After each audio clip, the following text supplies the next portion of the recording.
Chapter 5. Unless you have been very, very unlucky, you have undoubtedly experienced events in your life that have made you cry. So, unless you have been very, very unlucky, you know that a good long session of weeping can often make you feel better, even if circumstances have not changed one bit. So it was with the Baudelaire children. Having cried all night, they rose the next morning feeling as if there was a weight were off their shoulders. The three children knew, of course, that there was still a terrible situation, but they thought they might do something to make it better. That morning, the morning's note from Count Olaf ordered them to chop firewood in the backyard, and as Violet and Klaus swung the axe down over each log to break it into smaller pieces, they discussed possible plans of action, while Sunny chewed meditatively on a small piece of wood. Clearly, Klaus said, fingering the ugly bruise on his face where Olaf had struck him, we cannot stay here any longer. I would rather take my chances on the streets than to live in this terrible place. But who knows what misfortunes would befall us on the streets, Violet pointed out. At least here we have a roof over our heads. I wish our parents' money could be used now instead of when you come of age, Klaus said. Then we could buy a castle and live in it, with armed guards patrolling the outside to keep out Count Olaf and his troop. And I could have a large inventing studio, Violet said wistfully. She swung the axe down and split a log neatly in two, filled with gears and pulleys and wires and an elaborate computer system. And I could have a large library, Klaus said, as comfortable as Justice Strauss's, but more enormous. Gibbo, Sonny shrieked, which appeared to mean, and I could have lots of things to bite. But in the meantime, Violet said, we have to do something about our predicament. Perhaps Justice Strauss could adopt us, Klaus said. She said we were always welcome in her home. But she meant for us to visit, or to use her library, Violet pointed out. She didn't mean to live. Perhaps if we explained our situation to her, she would agree to adopt us, Klaus said hopefully. But when Violet looked at him, she saw that he knew it was of no use. Adoption is an enormous decision and not likely to happen impulsively. I'm sure you, in your life, have occasionally wished to be raised by different people than the ones who are raising you, but knew in your heart that the chances of this were very slim. I think we should go see Mr. Poe, Violet said. He told us that when he dropped us here that we could contact him at the bank if we had any questions. We don't really have a question, Klaus said. We have a complaint. He was thinking of Mr. Poe walking toward them at Briony Beach with his terrible message. Even though the fire was of course not Mr. Poe's fault, Klaus was reluctant to see Mr. Poe because he was afraid of getting more bad news. I can't think of anyone else to contact, Violet said. Mr. Poe is in charge of our affairs, and I'm sure if he knew how horrid Count Olaf is, he would take us right out of here. Klaus pictured Mr. Poe arriving in his car and putting the Baudelaire orphans inside to go somewhere else, and felt a stirring of hope. Anywhere would be better than here. Okay, he said, let's get this firewood all chopped and we'll go to the bank.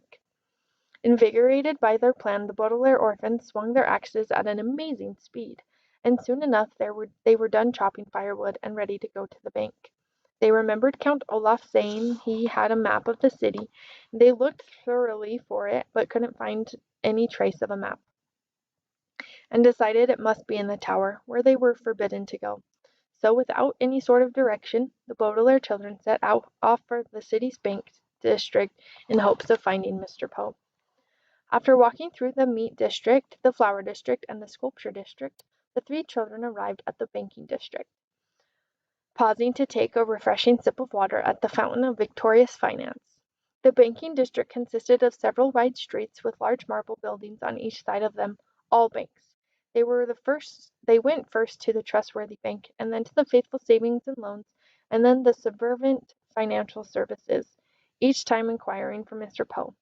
Finally, a receptionist at Supervent said she knew that Mr. Poe worked down the street at Moltke Money Management. The building was square and rather plain-looking, though once inside the three orphans were intimidated by the hustle and bustle of the people as they raced around the large, echoing room. Finally, they asked a uniformed guard whether they had arrived at the right place to speak to Mr. Poe, and he led them into a large office with many filing cabinets and no windows. "Why, hello," said Mr. Poe in a puzzled tone of voice. He was sitting at a desk covered in typed papers that looked important and boring. Surrounding a small framed photograph of his wife and two beastly sons were 3 telephones with flashing lights. "Please come in." "Thank you," said Klaus, shaking Mr. Poe's hand, and the Baudelaire youngster sat down in 3 large and comfortable chairs. Mr. Poe opened his mouth to speak, but had to cough into a handkerchief before he could begin.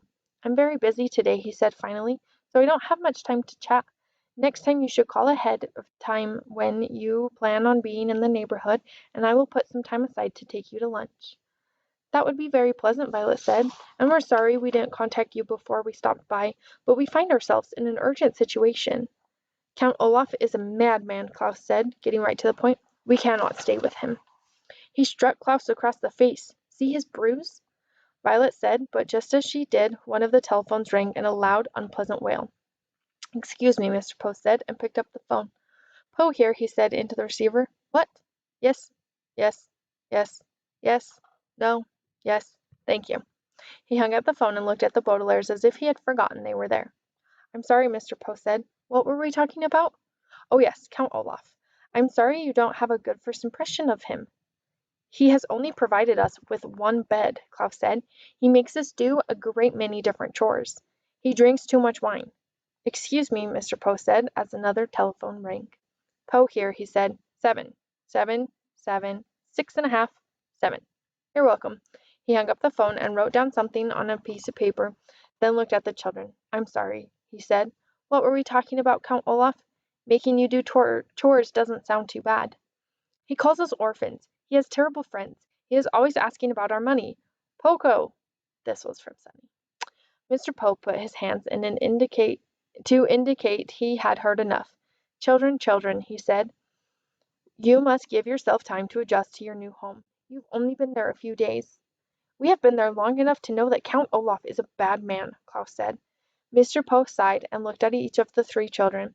His face was kind, but it didn't look as if he really believed what the Baudelaires were saying. "Are you familiar with the Latin term in loco parentis?" he asked. Violet and Sunny looked at Klaus. The biggest reader of the 3, he was the most likely to know the vocabulary word and foreign phrase. "Something about trains," he said. Maybe Mr. Poe was going to take them by the train to another relative. Mr. Poe shook his head. "In loco parentis means acting in the role of parent," he said. "It is a legal term and it applies to Count Olaf. Now that you are in his care, the Count may raise you using any methods he sees fit. I'm sorry if your parents did not make you do any household chores, or if you never saw them drink any wine, or if they like their friends better than Count Olaf's friends.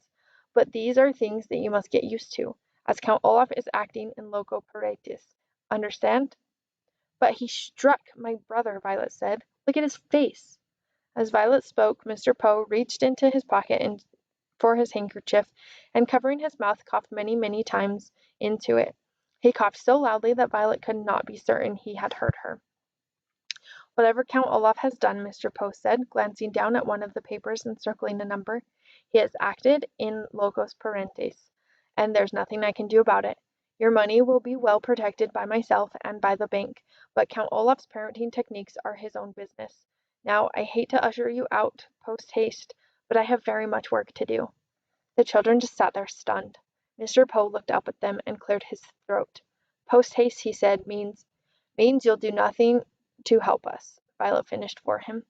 She was shaking with anger and frustration. As one of the phones began ringing, she stood up and walked out the room, followed by Klaus, who was carrying Sunny. They stalked out of the bank and stood on the street, not knowing what to do next. "What shall we do next?" Klaus asked sadly. Violet stared up at the sky. She wished she could invent something that could take them out of there. "It's getting a bit late," she said. "We might as well just go back and think of something else tomorrow. Perhaps we can stop and see Justice Strauss." "But she said she wouldn't help us," Klaus said. "Not for help," Violet said. "For books. It is very useful when one is young to learn the difference between literally and figuratively. If something happens literally, it actually happens. If something happens literally, it actually happens. If something happens figuratively, it feels like it's happening. If you are literally jumping for joy, for instance, it means you are leaping in the air because you are so happy. If you are figuratively jumping for joy, It means that you are so happy that you could jump for joy, but are saving your energy for other matters. The Baudelaire orphans walked back to Count Olaf's neighborhood and stopped at the house of Justice Strauss, who welcomed them inside and let them choose books from the library. Violet chose several about mechanical inventions. Klaus chose several about wolves, and Sunny found a book with many pictures of teeth inside. They then went to their room and crowded together on one bed, reading intently and happily. Figuratively, they escaped from Count Olaf and their miserable existence. They did not literally escape, because they were still in his house and vulnerable to Olaf's evil in locus parentis ways. But by immersing themselves in their favorite reading topics, they felt far away from their predicament, as if they had escaped. In the situation of the orphans, figuratively escaping was not enough, of course, but at the end of the tiring and hopeless day it would have to do. Violet, Klaus, and Sunny read their books, and in the back of their minds hoped that soon their figurative escape would eventually turn into a literal one.